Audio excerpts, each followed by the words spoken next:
God when she was already like God. And Satan sometimes will say that if you do this, I will do this. You will be more powerful. If you do this, if you take this, you will get rid of your pain. If you do this, see, he's trying to change the perception of who you are. That you will never be nothing. That you're not smart enough. Look at you. Your family left you. Look at you. Your wife left you. Look at you. Your children not there for you. Look at you. He's trying to change. So, you got nothing. So he's trying to change your perception of who you are. And God said you already like God. When Jesus came into this world, he came so that we can take back our rightful place and being like God. Regardless of your pain, regardless of what you've been through, regardless of how you were raised, regardless of your culture or your background, regardless of any of that. Jesus was born so that you could have a perception of who he is.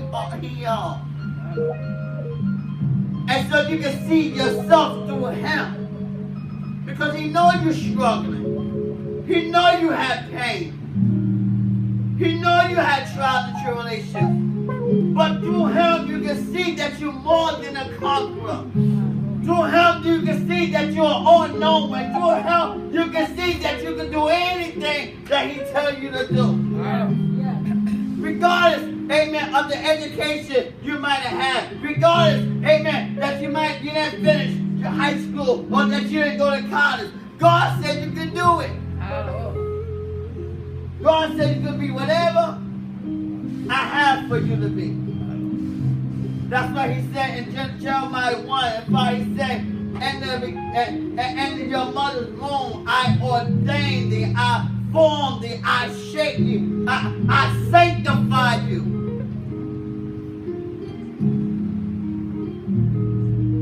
Wayne W. Dyer, he said, and I quote, change the way you look at things, and the things you look at change. Begin to get a new mindset on how you see yourself. Like I said earlier, sometimes they say believe God, but sometimes you go through so much, it's hard to believe in something that you can't see every day. It's hard to believe in something that you can't see. Because sometimes we're so visual, amen, and all we see is the negative. So we run after that man that's going to do us dirty.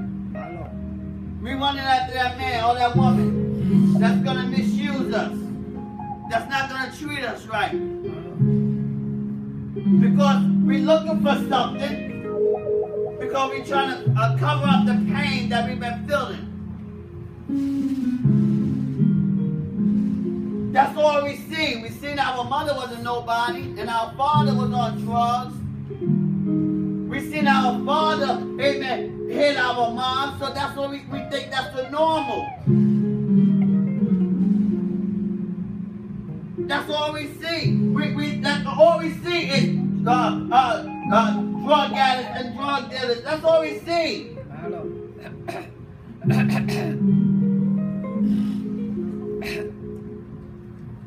And he said, change the way you look at things, and the things will look at the things you look at changes. If you change the way how you see something negative into a positive, then eventually the positive will change to the positive. Proverbs 23:7-8 said, for as a man thinketh in his heart, so is he. As he thinketh in his heart, so is he. So what are you thinking?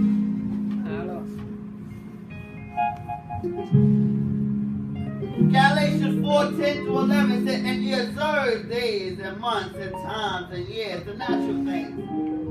Paul said, I'm afraid of you, lest I bestow upon your labor in vain. Ye observe days and months and times and years. Natural things. things that you see in the earth. You know, that's all you think. You see, working every day to pay your bills.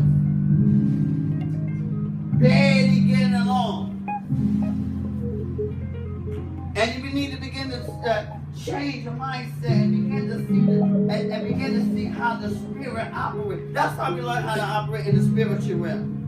That's when the supernatural, amen, begin to work in our life. Amen. When we don't look at the five senses, the natural things. Because God never moved, amen. Amen. And He never moved according to your senses. He not moved by time.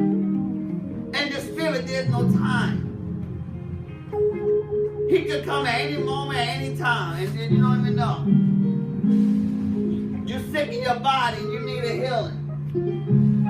But if you focus on the sickness, God cannot move for you. So you'll observe days, and you'll observe, and sometimes we have the visual, and we observe all these different things, and we miss the things of God. Because we're so carnal minded. We so focus on the natural things. We focus on that man. You know, we want a husband. But we still get so desperate sometimes. And that's all we focus on. And that's all we observe. Colossians 2:8 through 10, NLT. Let us know, don't let anyone capture you with empty philosophies and high-sounding nonsense that come from human thinking and from the spiritual powers of this world, rather than from Christ. For Him and Him, for in Christ lives all the fullness of God in a human body. So you also are complete through your union with Christ, who is the head over every ruler and authority.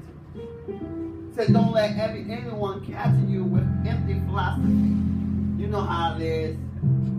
You know, when you're dating, amen, that man said, I love you, and you know he's lying through his teeth. Just saying that just to get what he wants. I love you, baby. Want you to spend some time with me tonight? Come over. You know, I say, oh, sweet smelling word just for you to come over. Come on, baby, come over. You know, empty philosophy, empty, show you a big false vision. Baby, I want to do this. And he ain't got no job. He ain't even working towards it. Baby, let's do this together. We're going to do this together. He don't even have a plan. How you going to do it? And so don't let, the verse Paul said, don't let anyone capture you with empty philosophies and high-sounding nonsense. If it's not God, you know, you'll say, no, that's okay. That's not God. You need to walk away from it. Leave it alone.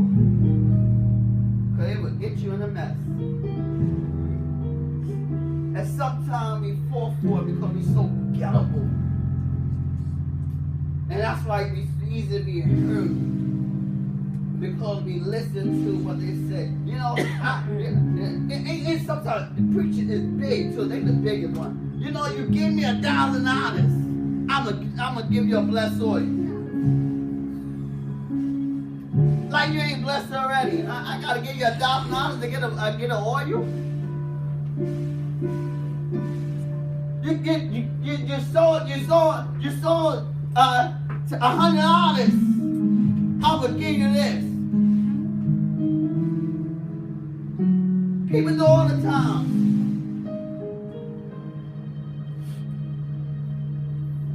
And he said, don't be captured.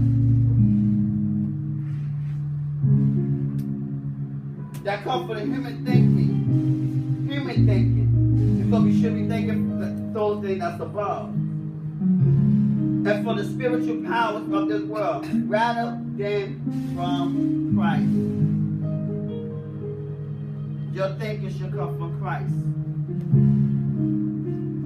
Your mindset, your identity, who Christ said you are, should come from Christ. Everything they have, it should come from, everything that you want should come from Christ.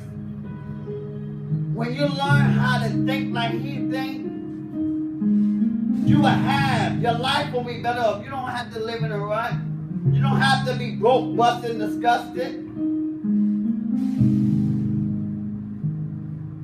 But you need to take on the mind of Christ, the word said.